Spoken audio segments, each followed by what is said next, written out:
YouTube, what's going on, man? It's your boy Falcon, and today I'm going to be bringing you some 2v2 MYPARK action with JohnnyAceTV. His link to his channel will be in the description below, like it was in the last video. In today's gameplay, I actually did pretty well. You know, I shot the ball pretty well, and I even had a poster dunk in there. That was pretty insane when it was live. Unfortunately, I didn't capture my live reaction, or I would have put it in there.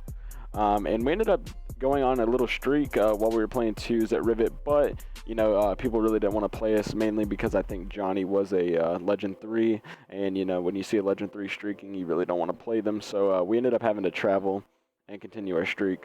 So today, as you can tell from the title of this video, I'm going to be answering a frequently asked question that I keep receiving, and that is what position I'm going to be making my player first in NBA 2K17. You know, I keep getting the question, am I going to be making a center again? Am I going to be making a point guard? Am I going to make a shooting guard? You know, people are just curious because I think they're also curious on what they should make themselves. So I'm actually going to be giving you guys a little advice from my experience playing 2K and even how it is today. So when you play 2K, there usually is metas. That's with any game. Even in Call of Duty, there was metas for what guns were used at certain times, and that applies here as well. So, you know, there was the little meta where you would make a 5'10 or a 5'11 point guard.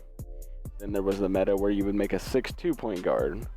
Then there's the meta where you make a 6'7 point guard. You know, it kind of just like varies throughout the game. But in my opinion, if you make a 6'3 or a 6'4 point guard at the start of the next game, I think that's kind of like a safety height, because even if you use those sizes now against the 6'7, you know, in some ways it's actually better because they're faster and they have higher shooting percentages since they're smaller. So yeah, that's what I'm going to be making at the start of NBA 2K17. I'm not going to be making a center, like how some people were wondering. But my suggestion would be for you guys to look at the stats on the center before you automatically make an outside center, because I kind of feel like 2K might balance it out and not make the outside center as good as it was this year. So that's just an advice for you guys.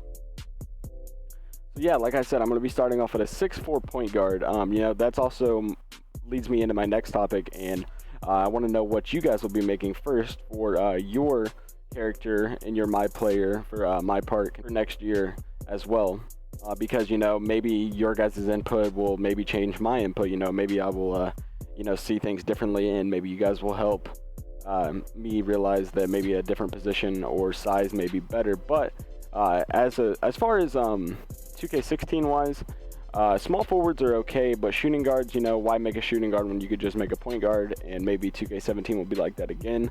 Or maybe, you know, shooting guards will be really good. Maybe it's just going to be one of those things where I have to like switch up my character after using my point guard for a little bit and just rock with whatever's good. So yeah, guys, that's going to be it for today's video. As always, it's been real and it's been fun, but it ain't been real fun. It's been your boy Falcon. Peace.